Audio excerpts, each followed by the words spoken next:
Morning, sir. Morning. Hello. Good morning.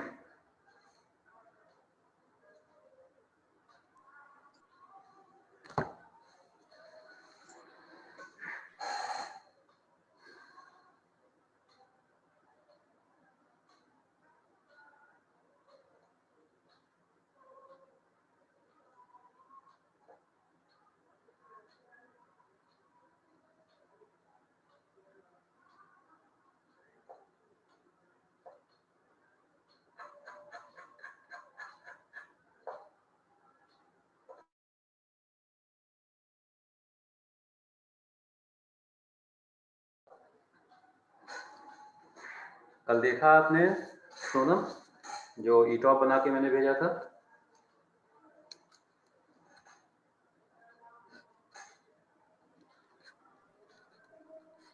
Sir आपने भेजा था?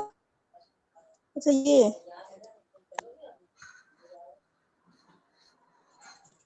नहीं देखा?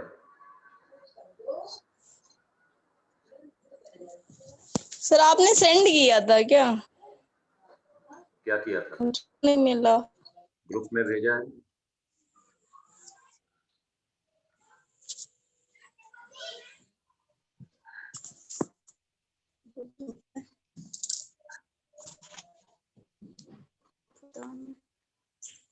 चेक करें।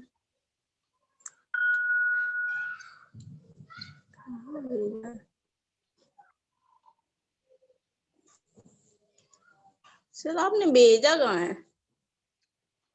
स्टडी मैनेजमेंट ग्रुप में। अच्छा हाँ, तो उसमें तो आप हैं ही नहीं। ग्रुप क्यों नहीं ज्वाइन किया है आपने?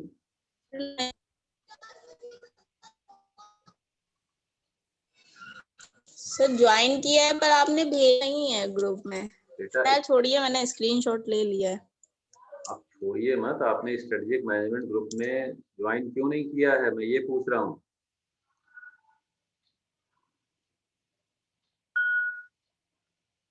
स्ट्रेटेजिक मैनेजमेंट का अलग से ग्रुप बनाया हुआ है, पता है?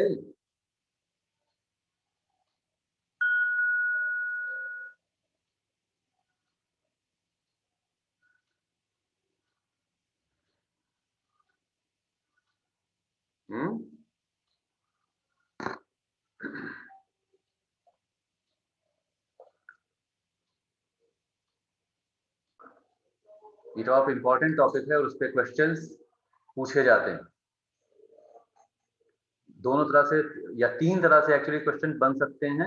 Okay sir. तीन तरह से क्वेश्चन बन सकते हैं। आपसे केवल ये पूछ लिया जाए कि ई टॉप क्या है, एक्सप्लेन कर दीजिए। दूसरा ये कहा जा सकता है कि आप एक हाइपोथेटिकल या रियल एग्जाम्पल लेकर के एक्सप्लेन कर दीजिए ई टॉप को। तो कोई भी एक पर्टिकुलर ऑर्गेनाइजेशन के लिए, कोई भी पर्टिकुलर इंडस्ट्री के लिए बेसिकली आप इस तरह से ई टॉप बना सकते हैं। और या फिर कोई पर्टिकुलर एक दिया जा सकता है केस जो कि जिसके चांसेस कम हैं, क्योंकि इस तरह के क्वेश्चन पूछे नहीं जाते हैं आपके यहाँ। तो लेकिन फिर भी ऐसा हो सकता है कि कुछ एक दे दिया जाए या यही कह दिया जाए कि एक particular industry, food processing industry के लिए आप अपने हिसाब से फैक्टर्स आइडेंटिफाई करिए, सेक्टर्स आइडेंटिफाई करिए और ई टॉप कॉन्स्ट्रक्ट करिए। या कोई भी पर्टिकुलर इंडस्ट्री के लिए, ऑटोमोबाइल इंडस्ट्री के लिए बोल दिया जाए, कोई भी इंडस्ट्री के लिए कहा जा सकता है। तो इसके लिए प्रिपेयर तो उसमें सर ये सब फैक्टर और नेचर उसका डिफाइन नहीं किया रहेगा, मतलब दिया नहीं रहेगा, वो भी खुद से ही इमेजिन करके लिखना रहेगा। तो ऐसे 8-10 पॉइंट्स आपको खुद से बनाने पड़ेंगे। आपको ये देखो, अब हाँ एक चीज ये आपने पूछा है तो एक चीज क्लियर कर लीजिए, समझ लीजिए कि जितना जैसे अब अगर ऐसा कुछ पूछा जाता है, मान लीजिए आपसे कहा जाता है कि taking the example of any hypothetical company or industry, construct the ETOP for it। तो आप कोई भी चीज ले सकते हैं, कोई भी सेक्टर ले सकते हैं, कोई भी इंडस्ट्रियल सेक्टर ले सकते हैं यानी कि, और उसके ऊपर ETOP बना सकते हैं। तो आपने ऑटोमोबाइल सेक्टर ले लिया, कंज्यूमर ड्यूरेबल्स ले लिया, एफएमसीजी सेक्टर ले लिया, कोई भी ऐसे आप ले सकते हैं। अब इसमें ये चीज जरूरी है समझना कि आप अगर थोड़ा-सा अवेयर हैं एनवायरनमेंट में क्या हो रहा है, सब तरफ क्या हो रहा है, कि जिस पर्टिकुलर इंडस्ट्री को आपने चूज़ किया है उसमें क्या सिचुएशन है, तो आपको ये सारे जो फैक्टर्स हैं इनको बनाना, इनको आइडेंटिफाई करना आसान हो जाएगा कंपैरेटिवली, ये तो है। लेकिन इसका मतलब ये नहीं है कि कोई ये चेक करेगा, फॉर एग्जांपल कि हमने यहाँ पर लिखा है, जैसे ये जो अभी स्क्रीन आप लोग देख रहे हैं, तो फूड प्रोसेसिंग इंडस्ट्री के लिए लिखा हुआ है न्यूक्लियर फैमिलीज, तो यह लिखा हुआ है rise in the number of working women. तो actually let us just assume कि आपने तो ये फैक्टर बना दिया कि rising the number of working women is rising, actually ऐसा हो रहा है कि number of working women is declining. तो इससे मतलब नहीं है कि आपका जो फैक्टर है वो फैक्चुअली करेक्ट है या इनकरेक्ट है। फैक्चुअली करेक्ट हो तो ज्यादा अच्छा है। कोई चीज हो रही है और उसका आपने अपोजिट लिख दिया, तो ऐसा ये इसके ऊपर मार्क्स नहीं कटेंगे आप। बेहतर है कि ये ऐसी ऐसी चीज ना हो, लेकिन ऐसा होने पर भी मार्क्स नहीं कटेंगे। लेकिन आपने अगर उस जो भी फैक्टर आप एज्यूम कर रहे हैं उसको, उसका जो इम्पैक्ट, उसको कैटेगराइजेशन जो है वो अगर गलत किया हुआ है और उसका जो इम्पैक्ट है वो गलत लिखा हुआ है, तो उसके मार्क्स कटेंगे। ठीक है ना? मतलब न्यूक्लियर फैमिलीज बढ़ रही हैं, हमने लिख दिया ज्वाइंट फैमिलीज बढ़ रही हैं, तो फैक्चुअली ये इनकरेक्ट हो गया। लेकिन ये कोई आपका करंट अफेयर्स का और उसका एग्जाम नहीं है जिसमें कि आपने अगर जो चीज हो नहीं रही है वो लिख देंगे तो मार्क्स कट जाएंगे। लेकिन आपने लिखा कि ज्वाइंट फैमिलीज बढ़ रही हैं और इसका फूड प्रोसेसिंग इंडस्ट्री के ऊपर पॉजिटिव इम्पैक्ट पड़ेगा, तो ये गलत हो गया। ठीक है? तो ये सब चीजें थोड़ा सा ध्यान रख करके आप लोग ईटॉप बनाएंगे। तो इस तरह से जो भी 8-10 फैक्टर्स हम लोगों ने देखे फूड प्रोसेसिंग इंडस्ट्री में, कुछ 8-10 फैक्टर्स हम लोगों ने देखे थे बाइसिकल इंडस्ट्री के लिए, तो आपको एक ये आइडिया तो लग ही गया है कि किस तरह से हम फैक्टर्स बना सकते हैं और इनको कैसे हम कैटेगराइज करेंगे। और नेचर तो आप आसानी से क्या उसका फेवरेबल होगा अनफेवरेबल होगा ये बता ही सकते हैं। नीचे इसीलिए मैंने एक यहाँ पर जो ऐड किया है वो भी एक्चुअली ईटॉप बनाने का बेसिक पर्पस क्या है। ईटॉप बनाने का बेसिक, ईटॉप जो है वो केवल एक तरह से एक डिसीजन मेकिंग के लिए टूल यूज किया जा रहा है। तो ईटॉप बेसिकली बनाएगा कौन? जो मिडिल या मिडिल से भी थोड़ा नीचे हो सकते हैं लोग, उन्होंने इंफॉर्मेशन गैदर की, लोअर लेवल पे ने इंफॉर्मेशन गैदर की, सब फैक्टर सारे आइडेंटिफाई किए, मिडिल लेवल ने ईटॉप बना दिया। टॉप लेवल को डिसीजन एक्चुअली लेना होगा कि एक्चुअली ईटॉप से क्या पता चल रहा है। तो जो नीचे कंक्लूजन लिखा हुआ है 2 लाइन में, market economic and socio cultural environmental factors are favourable, technological and regulatory environments are unfavourable, ये जो लिखा हुआ है ये काम टॉप मैनेजमेंट का होगा। और ऊपर वाला जो हिस्सा है वो आपको बना करके दे दिया गया, if you are part of the top management, तो ऊपर वाला हिस्सा आपको बना के दे दिया गया। अब उसके बेसिस पर डिसाइड ये करना है कि एक्चुअली ओवरऑल जो हमारी ये प्रोफाइल बनी है, एनवायरमेंटल सेट अपॉर्चुनिटी प्रोफाइल बनी है, वो फेवरेबल है या कि अनफेवरेबल। तो उसी के लिए हम फिर समराइज करते हैं हर सेक्टर को। तो मार्केट सेक्टर में 2 फैक्टर्स हैं यहाँ पर, दोनों ही फेवरेबल हैं, तो market sector on the whole is favourable. Technological sector में एक ही फैक्टर है वो अनफेवरेबल है, और इसलिए टेक्नोलॉजी वाला जो है एस्पेक्ट वो अनफेवरेबल हमारे लिए हो गया। Economic single factor which is favourable, तो वो फेवरेबल हो गया। रेगुलेटरी में 2 चीजें हैं और वो अनफेवरेबल हैं, तो इसलिए रेगुलेटरी एनवायरनमेंट हमारे लिए अनफेवरेबल हो गया जैसा कि नीचे लिखा हुआ है। और सोशियो कल्चरल एनवायरनमेंट में 4 फैक्टर्स हैं जो कि हमारे लिए फेवरेबल हैं। तो on the whole socio cultural environment जो है वो हमारे लिए फेवरेबल हो गया। तो 5 सेक्टर्स, 5 एनवायरमेंटल सेक्टर्स जो हमारा रेलिवेंट एनवायरनमेंट है, जो मैंने कल बताया था कि जनरल एनवायरनमेंट के अलावा जो एक्चुअली हमारे पर्टिकुलर इंडस्ट्री के लिए जो चीजें ज्यादा उसके ऊपर असर डाल रही, इम्पैक्ट डाल रही हैं, वो हमारा रेलिवेंट एनवायरनमेंट है। तो रेलिवेंट एनवायरनमेंट में जो 5 सेक्टर्स हैं, 5 में से 3 हमारे लिए अच्छे हैं और 2 नेगेटिव जा रहे हैं, तो on the whole therefore we can say that कोई भी इंडस्ट्री ऐसे नहीं हो सकती जिसमें हर चीज फेवरेबल। तो इसका मतलब है मोटा मोटा हम यहाँ पर ये कह सकता है कि ज्यादा चीजें मार्केट और इकोनॉमी और सोशो कल्चरल चीजें वो हमारे लिए फेवरेबल हैं। तो मे बी ये इंडस्ट्री जो है वो हमारे लिए प्रॉमिसिंग हो सकती है। अब एक और चीज एक्चुअली एनालिसिस की कैसे जाएगी, ये तो ये भी देखना पड़ेगा कि हो सकता है कि 5-6 जो सेक्टर्स हैं उसमें से 5 में से 4 हमारे फेवरेबल हो, एक अनफेवरेबल हो, लेकिन जो एक अनफेवरेबल है उसका वेटेज ज्यादा भी हो सकता है। ये भी थोड़ा सा एक हम लोग को ध्यान देना पड़ेगा। ये जरूरी नहीं है कि हम केवल काउंट करें कि अपवर्ड एरोज कितने हैं और डाउनवर्ड एरोज कितने हैं। यहाँ पर अपवर्ड एरोज हैं 7, 1 2 3 4 5 6 7 और डाउनवर्ड एरोज केवल 3 हैं। लेकिन ये हो सकता है कि जो डाउनवर्ड एरोज हैं वो कम होने के बावजूद उनका इम्पैक्ट ज्यादा है।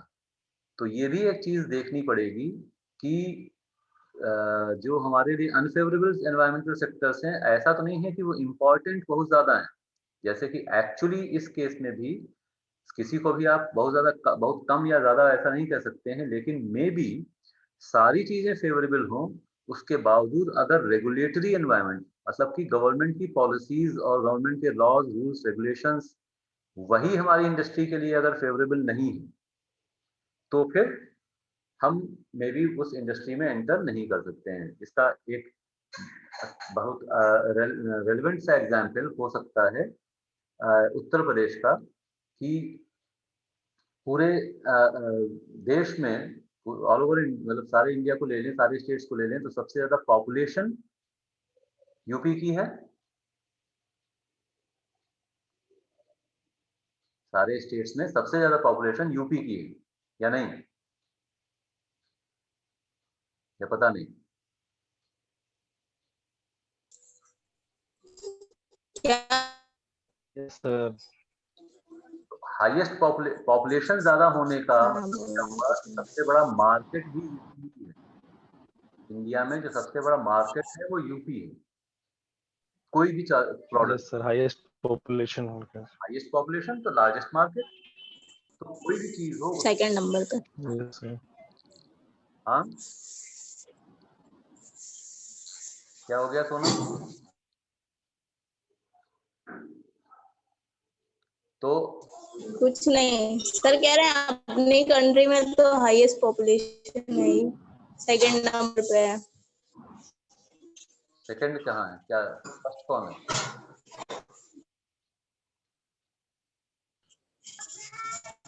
चाइना। बेटा मैं केवल इंडिया के अंदर जितने स्टेट्स हैं उनकी बात कर रहा हूँ ना सर। यूपी की भी जो पॉपुलेशन है, अगर वर्ल्ड लेवल पे बात की जाए तो वो यूपी जो है वर्ल्ड में 8 नंबर पे आ जाएगा, स्टेट्स। 6-7 नंबर पे। लेकिन अगर यूपी को एज अ कंट्री कंसीडर करें तो। हाँ हाँ, खैर अभी तो बात मैं कह रहा हूँ वो तो सारी चीजें हैं ही हैं, लेकिन केवल इंडिया को अगर हम देखें तो इंडिया के जितने स्टेट्स हैं उसमें UP is the most populous state. Yes sir, 22.5 crore. हाँ, तो यूपी की पॉपुलेशन सबसे ज्यादा है। तो पॉपुलेशन सबसे ज्यादा होने का दूसरा जो उसका जो एक रुख हुआ वो ये हुआ कि यहाँ पर इसका मतलब है कि मार्केट भी सबसे बड़ा है इंडिया में। सारे डिमांड भी सबसे ज्यादा है सर। सबसे ज्यादा होगी। हाँ, डिमांड दोनों अलग अलग थोड़ा सा चीजें हैं। मार्केट बड़ा होना और डिमांड बड़ा होना, डिमांड मतलब मार्केट बड़ा होने का मतलब हुआ हाई डिमांड पोटेंशियल, जो सबसे पहला पॉइंट स्लाइड में लिखा हुआ है। तो हाई डिमांड पोटेंशियल एक अलग चीज है और हाई डिमांड अलग चीज है। डिमांड एक्चुअल जो है वो डिमांड है, लेकिन अ, अगर कहीं पर ऐसी सिचुएशन है कि डिमांड तो ज्यादा नहीं है लेकिन डिमांड बढ़ सकती है तो वो डिमांड पोटेंशियल हो गया, है ना। तो उसी तरह से यूपी की यस सर। पॉपुलेशन क्योंकि बिल्कुल ठीक, हाँ, तो यूपी की पॉपुलेशन सब क्योंकि सबसे ज्यादा है इसलिए पोटेंशियल यहाँ ये मार्केट काफी बड़ा है। और मार्केट मतलब अनएक्सप्लोर्ड मार्केट है या अनसैचुरेटेड मार्केट है, अनसैचुरेटेड डिमांड भी। तो कोई भी चाहेगा, कोई भी इंडस्ट्री वाला चाहेगा कि हम यूपी के मार्केट को एक्सप्लॉइट करें, यहाँ की जो डिमांड का पोटेंशियल है उसको हम कैप्चर करें। तो उसके लिए सबसे सही तरीका क्या है? मार्केट, जब भी आप कोई इंडस्ट्री अगर लगा रहे हैं तो एक फैक्टर उसमें होता है कि आप मार्केट के पास जाएं। तो यूपी में इंडस्ट्री लगानी चाहिए यानी कि, लेकिन यूपी का इंडस्ट्रियलाइजेशन तो बहुत कम है। क्यों? क्योंकि रेगुलेटरी एनवायरनमेंट जो है वो फेवरेबल नहीं है। अमंग अदर्स कुछ और भी चीजें हो सकती हैं, लेकिन रेगुलेटरी एनवायरनमेंट जो है वो फेवरेबल नहीं है, जिसके ऊपर आज एक्चुअली अब प्रेजेंट गवर्नमेंट जो है वो काफी काम करने की कोशिश कर रही है। लेकिन फिर भी अभी भी यूपी की जो इमेज है वो ये है कि यहाँ पर गवर्नमेंट की तरफ से आपको ज्यादा सपोर्ट नहीं मिल पाता है इंडस्ट्री को। एक पुराना सा एग्जाम्पल है, लेकिन थोड़ा हो सकता है आपको पता हो। अब तो वो गाड़ी भी बंद हो गई। नैनो का जो जब प्लांट लगा रहे थे रतन टाटा, नैनो का प्लांट लगाया गया था गुजरात में, लेकिन उससे पहले वेस्ट बंगाल, अभी तो मुझे नाम भी भूल गया उस जगह का, वहां पर आइडेंटिफाई किया गया था और काफी कुछ इन्वेस्टमेंट टाटाज ने कर दिया था और वहाँ नैनो का प्लांट लगाने वाले थे। नैनो जब आ ही रही थी, अभी गाड़ी अभी तो आनी भी नहीं शुरू हुई थी, तो वहाँ पर उनका था कि हम वहाँ पर प्लांट लगाएंगे और 1 लाख वाली गाड़ी बेचेंगे।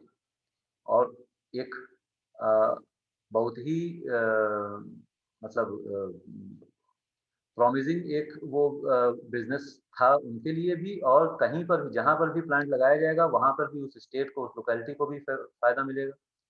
और उस समय Mamata Banerjee was in the opposition, और उन्होंने जो भी कुछ रीजंस रहे हों, लेकिन काफ़ी अपोज किया कि यहाँ पर प्लांट नहीं लग सकता है, इससे बहुत ज़्यादा नुकसान होने वाला है, या जो भी हो, बहुत सारी प्रॉब्लम्स हो गई और वो प्लांट शुरू ही नहीं हो पा रहा था वेस्ट बंगाल में। और उस समय Narendra Modi was the chief minister of Gujarat, और उन्होंने तुरंत ऑफर किया, गुजरात जो कि इंडस्ट्रीज के लिए काफ़ी फेवरेबल एनवायरनमेंट वाला स्टेट रहा है, एक्चुअली उसमें भी मोदी का ही काफ़ी ज़्यादा रोल रहा है। तो उन्होंने ऑफर किया तुरंत कि आप वहाँ ज़मीन वगैरह सब आइडेंटिफाई कर ली, सब ऑफर कर दिया कि आप यहाँ आकर के अपना प्लांट लगा लीजिए। ऑब्वियसली काफ़ी कुछ इन्वेस्टमेंट वो वेस्ट बंगाल में पहले से कर चुके थे टाटा, तो शिफ्ट करना मुश्किल था, एक्सपेंसिव था, लेकिन वहाँ तो चल ही नहीं सकता था, और उन्होंने तुरंत ये चीज़ कि वहाँ पर शिफ्ट कर दिया। तो ये जो इस तरीके से फेवरेबल एनवायरनमेंट और इंडस्ट्रीज को अट्रैक्ट करने का जो की पॉलिसी होती है वो हर जगह पर नहीं मिल पाती। चाहे मार्केट अच्छा हो, वेस्ट बंगाल की भी पॉपुलेशन डेंसिटी काफ़ी ज़्यादा है, वहाँ पर भी लोग एटलीस्ट पॉपुलेशन ज़्यादा, चाहे उतनी मेरे ख्याल से टॉप 2-3 स्टेट्स में ही वो भी आता होगा पॉपुलेशन वाइज, और डेंसिटी काफ़ी ज़्यादा है। लेकिन अगर फेवरेबल रेगुलेटरी एनवायरनमेंट नहीं होगा तो फिर हम अ, बाकी सारे सेक्टर चाहे जितने भी फेवरेबल हो जाएं उससे कोई फ़ायदा नहीं होने वाला। तो ये भी एक चीज़ है, समझना ज़रूरी है, जब हम ईटॉप को स्टडी करें और उससे कंक्लूजन निकालें कि एक्चुअली ईटॉप फेवरेबल है कि अनफेवरेबल है।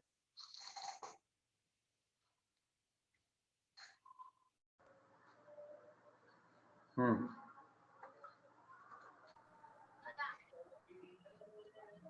तो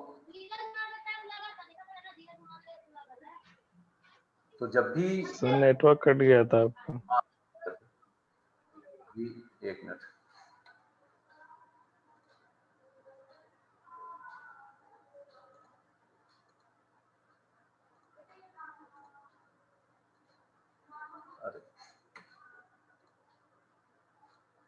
तो जब भी हम ये पता करना चाह रहे हैं कि ईटॉप से जो हमने प्रोफाइल बनाई है वो फेवरेबल है कि अनफेवरेबल है, तो उसमें जितने भी सेक्टर्स हैं उनके कंपैरेटिव इम्पोर्टेंस और उनका कंपैरेटिव वेटेज थोड़ा सा देखना पड़ेगा कि क्या चीज़ ज़्यादा इम्पोर्टेंट है, क्या चीज़ कम इम्पोर्टेंट है, और उसके हिसाब से डिसीजन लिया जाता है।